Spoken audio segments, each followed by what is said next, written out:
जय श्री कृष्ण। वैसे तो जितने भी अनर्थ हैं उन सब का मूल कारण क्रोध ही होता है, क्योंकि जब हमारे भीतर क्रोध उत्पन्न हो जाता है तो हम भूल जाते हैं कि हम क्या कर रहे हैं, और इसी कारण क्रोध के बस में होकर के हम कोई ना कोई अनर्थ कर बैठते हैं। और ये क्रोध क्यों उत्पन्न होता है? क्रोध हमारे भीतर तब उत्पन्न होता है जब हमारी किसी कामना की पूर्ति नहीं होती। जब संसार के विषयों का चिंतन हम बार बार करते हैं, बार बार संसार के विषयों की कामना करते हैं, चाह करते हैं, और वो विषय धीरे धीरे हमारे चित्त में जगह कर लेते हैं, हमारे हृदय में जगह कर लेते हैं, हमारी बुद्धि में जगह कर लेते हैं, और फिर उनका चिंतन हम बार बार करते हैं कि ये शायद हमें उपलब्ध हो जाएं,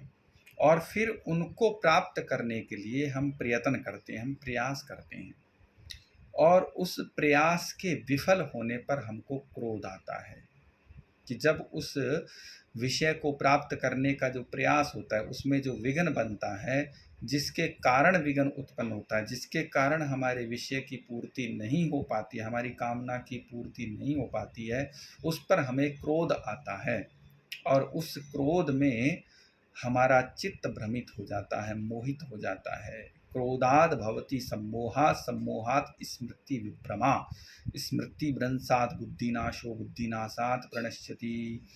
क्रोध जब उत्पन्न हो जाता है तो मन में, बुद्धि में सम्मोह पैदा हो जाता है, और बुद्धि सम्मोहित होने के कारण भ्रमित हो जाती है, और भ्रमित होकर के बुद्धि का नाश हो जाता है। और जब बुद्धि नाश हो जाती है तो ऐसे में जब बुद्धि काम नहीं करती है, कहते हैं ना, विनाश काले विपरीत बुद्धि, फिर बुद्धि विपरीत काम करती है, जिसके कारण हम कोई ना कोई ऐसा अनर्थ कर बैठते हैं जिससे हमारे जीवन का पतन हो जाता है, हमारे जीवन का विनाश हो जाता है। इसलिए प्रत्येक अनर्थ का मूल कारण क्रोध को बताया गया है। इसलिए क्रोध के ऊपर विशेष करके हमारा नियंत्रण होना चाहिए, हमारी बुद्धि पर, हमारे चित्त पर हमारा नियंत्रण होना चाहिए कि वो किन विषयों की कामना कर रहा है। कभी भी उन विषयों की कामना ना करो जो हम जल्दी से प्राप्त नहीं कर सकते, और विशेष करके तो अपने चित्त को विषयों में भरमाना ही नहीं चाहिए। जितना ज़्यादा हमारा चित्त विषयों में भ्रमण करता है, कामनाओं में भ्रमण करता है, उतना ही उन कामनाओं की पूर्ति का प्रयास करता है, और फिर प्रयास ना सफल होने पर क्रोध का जन्म होता है, और उसी क्रोध से बुद्धि का नाश हो जाता है, जिससे फिर अनर्थ होता है। इस क्रोध से बचने का बस एक ही उपाय होता है कि चित्त को अपने अधीन किया जाए, और वह केवल ध्यान से ही संभव है, वह केवल साधना से ही संभव है, वह केवल आत्मचिंतन से ही संभव है कि हम अपने चित्त को अपने अधीन कर लें। हमारा चित्त अगर हमारे अधीन हो जाता है